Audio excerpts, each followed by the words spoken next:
Up next, a woman goes missing, and her family thinks it's foul play. Michelle wasn't going to take off and leave her kids, you know. Investigators learn some of her friends have shady pasts. He had been convicted of rape and attempted murder in Arizona. But without a body, police have no solid clues until a suspect makes a tiny mistake. They had gotten a call that they may have possibly found a body or something near his property. And he says, that's not possible. Well, wait a minute. What do you mean that's not possible?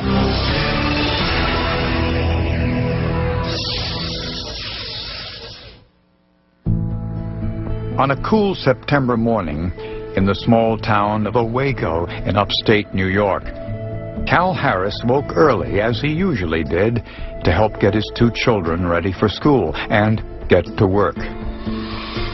Harris owned several large car dealerships in town.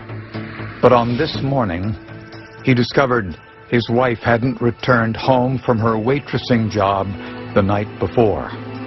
That wasn't entirely surprising. The two were leading separate lives and were planning a divorce. She was only staying at the house for the children, sleeping in the couch in the living room. Cal told police Michelle sometimes went out after work, but staying out all night was unusual. Michelle was home every night, you know, wanted to see the kids before they went to school in the morning, so we were all very alarmed. Michelle's van was found a half-mile from the house, along a driveway on their huge estate. The keys were still in the ignition, but none of this necessarily indicated foul play.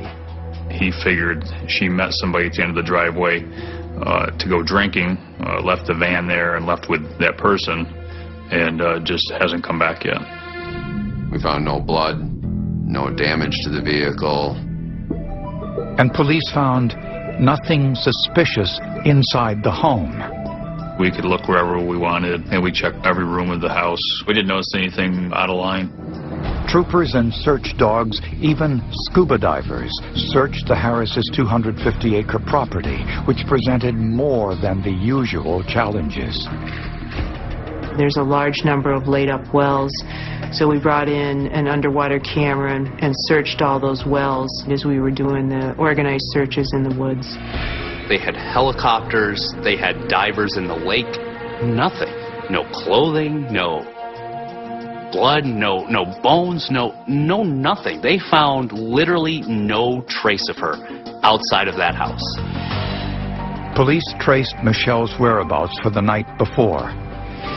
Michelle worked at a local restaurant, and co-workers said she left when her shift ended at 9 p.m. But she didn't leave alone. She left with one of the cooks, Michael Hakes. Police investigators, they interview Mr. Hakes. He tells them that he said goodbye to Michelle Harris that night in the parking lot, and that was the last time he ever saw her. The surveillance tapes from the restaurant parking lot couldn't confirm this, but Hakes had an alibi. He said he left the restaurant and went directly to his girlfriend's house. And we went back to her. Did Mr. Hakes ever ask you to make up an alibi for him or to lie to the police? She said no, that he came here after work that night. He stayed all night. Hakes' girlfriend told police he arrived there around 9:45 p.m. But if Hakes left the restaurant at 9 p.m. and his girlfriend lived only 15 minutes away, there was a 30-minute period he couldn't account for. Then, a background check revealed a startling piece of information. Michael Hakes had been convicted of rape and attempted murder in Arizona and served 10 years in Arizona State Prison for that. And he'd been out of prison for about 1 year as of that time. Hakes' employers at the restaurant didn't know he was a registered sex offender, and apparently neither did Michelle Harris. I don't know if she knew about his background, but we were convinced right away that something untoward had happened.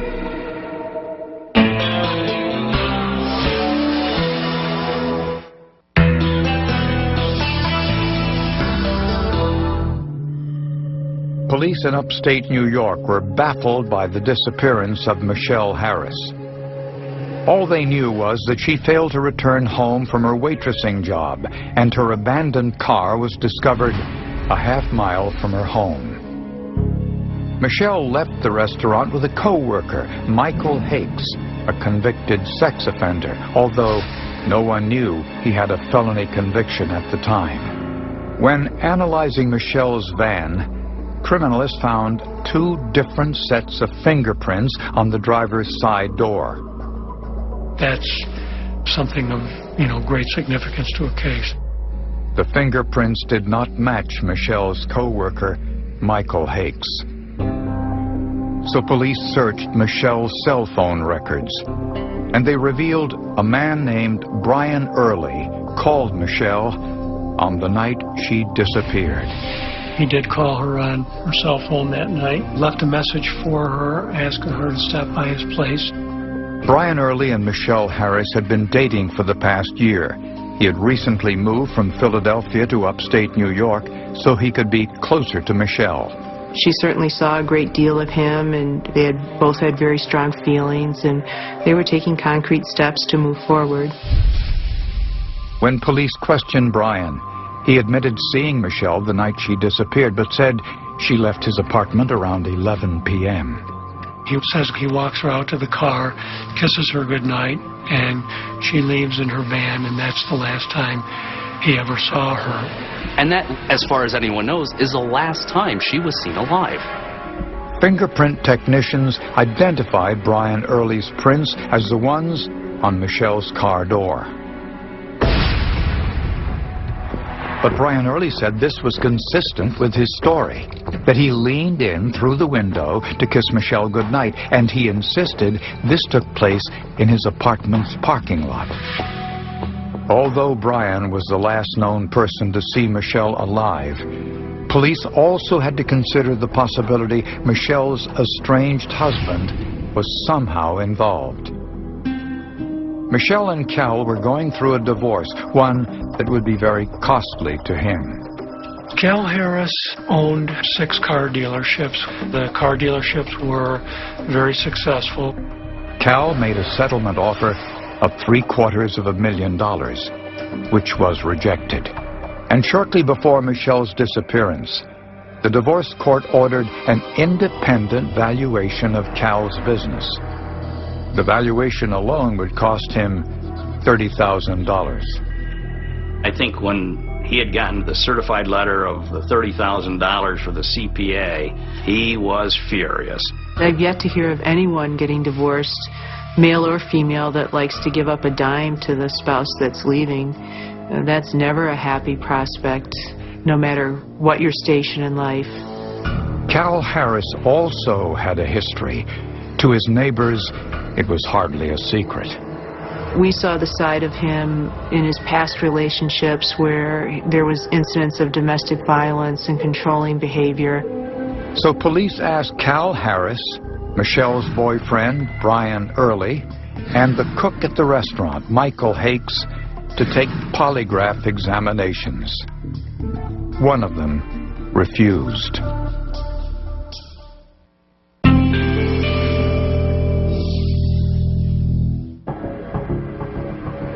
When police asked Michelle Harris's boyfriend, Brian Early, to take a polygraph test, he willingly complied. He passed the exam anytime we needed him for DNA, fingerprints, additional questions, no problem. The cook at the restaurant, Michael Hakes, a convicted sex offender, also took a polygraph examination. He, too, passed. But the lawyer for Michelle's estranged husband, Cal Harris, adamantly refused to allow him to take the polygraph, at least the one administered by the police. We obtained a warrant and put a GPS on his vehicle, and he went to another part of the state and took a polygraph test. The private investigator that he hired took him out to that test. Then Cal Harris said something unusual to investigators. It was something he said about Michelle's van. He says, well, I've got to get it back to the dealer. I want to get it detailed and cleaned and put back on the lot. In other words, Cal planned to sell Michelle's van as soon as possible. It's just, wait a minute. Really? You know, it just didn't sit right. Some of Michelle's friends told police that Cal had threatened Michelle in his anger over the upcoming divorce. Cal said, you know, if I wanted to kill you, I don't need a gun to kill you. And if I do kill you, they'll never find you. She was quite vocal in her abject terror of Calvin and what he would ultimately do to prevent their divorce. Michelle told her family that the only reason she stayed in the house was that she'd lose custody of her children if she moved out. Then they got her for abandonment. The divorce judge, or the one that handled that, said that she had to stay there. Michelle and Cal first met when Michelle got a job at one of Cal's car dealerships. They had been married for 11 years, and there were problems from the start. He had cheated on her many times. Amazingly, they all looked similar to Michelle. All petite blondes. Very nice women, all of them. And then he'd say, well, let's go to a marriage counselor. And so then she would show up at the marriage counselor, and he wouldn't show up. Friends said Cal's need to control the relationship was all-consuming, and divorce didn't fit into that scheme. On September 11th, many areas of Cal's life were out of his control. His wife was out of his control. The children were out of his control. And for a person of his temperament, we have to imagine that was pretty unbearable. And on September 12th, all those areas are back under his control. Investigators had done a cursory search of the house the day Michelle went missing. Now, 3 days later, they sent in forensic examiners. Again, nothing seemed amiss until they stepped into the kitchen and saw what appeared to be tiny drops of blood on the walls. The apparent blood stains that I saw were roughly 1 millimeter in size, and then there was on the one door molding, there was like an upside down U-shaped pattern that had a void in the center. These U-shaped patterns are formed when water is mixed with blood, causing the edge of the stain to dry faster. That was indicative of a potential cleanup. The size of the blood stains that hadn't been cleaned was even more telling. This was medium velocity blood spatter, which results from an object striking a body more than once with extreme force. With a beating or a kicking a type of death, you're going to see the medium velocity blood stain or impact spatter. When investigators turned over a throw rug in the hallway next to the kitchen, they found even more blood. Steve Anderson counted something like 78 or 80 different blood stains, and again, many of them were 1 millimeter or less in size. It would be consistent with some sort of assaultive event having occurred in the kitchen area. No weapon was discovered, but investigators found more evidence of a cleanup in the garage. You had indications of a directional force having wiped the floor because you have blood pushed underneath one edge of the paint chips and not the others. DNA testing showed it was Michelle's blood. And we confirmed that with the use of a toothbrush to get Michelle Harris's known DNA profile. This is starting to paint a picture of what could have happened to her. Except an important piece of that picture was missing: the body of Michelle Harris. And without a body, taking this to trial would be a difficult decision. Juries are so unpredictable, you don't know what they're going to do. I guess human nature says, without a body, how do we know a crime was committed? How can you prove that beyond a reasonable doubt?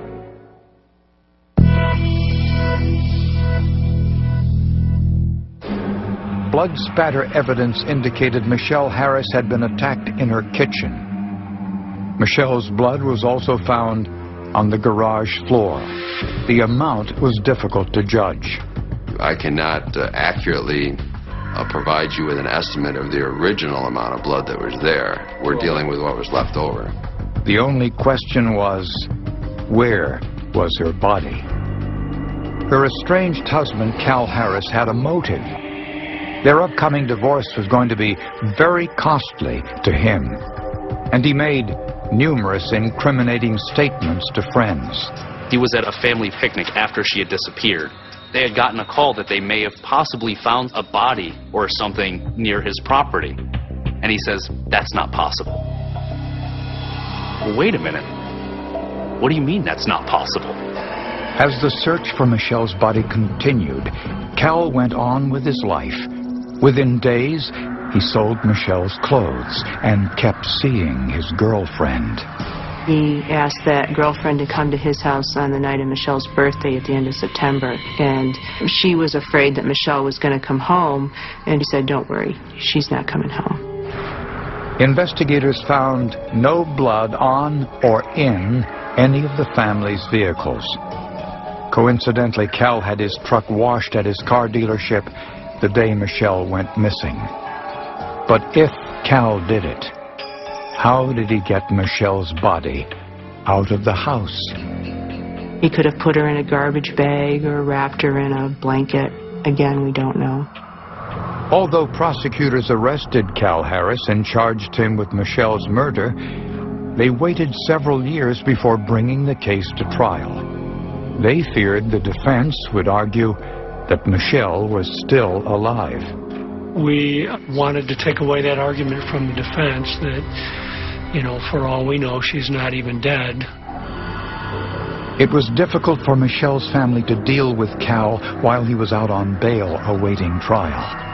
We'd get the grandkids for birthday parties and stuff, and he could never look you straight in the face, would never make eye contact with you or anything like that. It almost tells you he's involved with it somehow. He hired fabulous attorneys, very competent attorneys. My only thought was I hope they've got enough evidence, because there definitely will be the best law firm defending him. Despite a lack of evidence, one fact was inescapable. Cal was the one person that had something to gain from Michelle not being here. Even without a body, prosecutors were convinced Michelle's spattered blood could prove she'd been killed. Even if it's not the strongest case in the world that deserves to be tried, and we owe it to her, we owe it to her family. Prosecutors believe Cal was in the kitchen when he heard Michelle's van coming into the garage. And he may have been angry after learning the divorce court ordered an independent valuation of his business that would cost him $30,000. When Michelle walked inside, Cal attacked, hitting her at least twice with a blunt object, producing the blood spatter found on the kitchen floor. Blood spatter on the molding shows he hit her at least once more as she was on the ground. The evidence shows he carried Michelle into the garage where she bled onto the concrete floor. Prosecutors believe he placed her body into a plastic bag and then put her in the back of his truck and buried her somewhere on their huge property. Back at the house, he drove her van to the edge of the driveway over a half-mile away and left it there. Investigators think he wanted to get the van farther away, but didn't want to risk anyone seeing him walking home, which would be hard to explain. Once he got back in the kitchen, he tried to clean the blood, but there was simply too much. The blood pointed to where the crime scene was, and the crime scene was in the control of Cal Harris. For somebody who wanted everything in order, he was the one who cleaned up that blood. He didn't do a good job of doing it. When Cal Harris stood trial, he took the stand in his own defense. When he couldn't make his testimony fit with the testimony of all the witnesses that had testified in the case, he basically accused them of being liars, that they lied about critical facts in the case just to fabricate a case against him. The jury also learned The cell phone record showed Cal never called Michelle's cell phone on the morning she went missing. Other times when she stayed out too late or she didn't come home, there'd be a volley of phone calls to her cell phone telling her to get home. I'm more inclined to think that it was planned out, that he had thought about how he could do it, where he could do it, and where he would put the body. Cal Harris was convicted of second-degree murder and was sentenced to 25 years to life in prison. I don't know if they would have gone to trial without the blood, but after hearing everything that I heard, I don't know that the outcome would have been any different. They keep wanting to change of venue. I think it could have been tried in Egypt, and with the amount of evidence that the state police had gathered and the way that Keene presented it, that they'd have found him guilty any place. Sadly, Michelle's body has never been found. We'll always look for her. We still receive teletypes. Michelle's DNA and dental records are entered into international databases. People still call in with tips and theories, and we talk to everybody. Psychics still call us with ideas. So the state police will always look into where Michelle Harris is.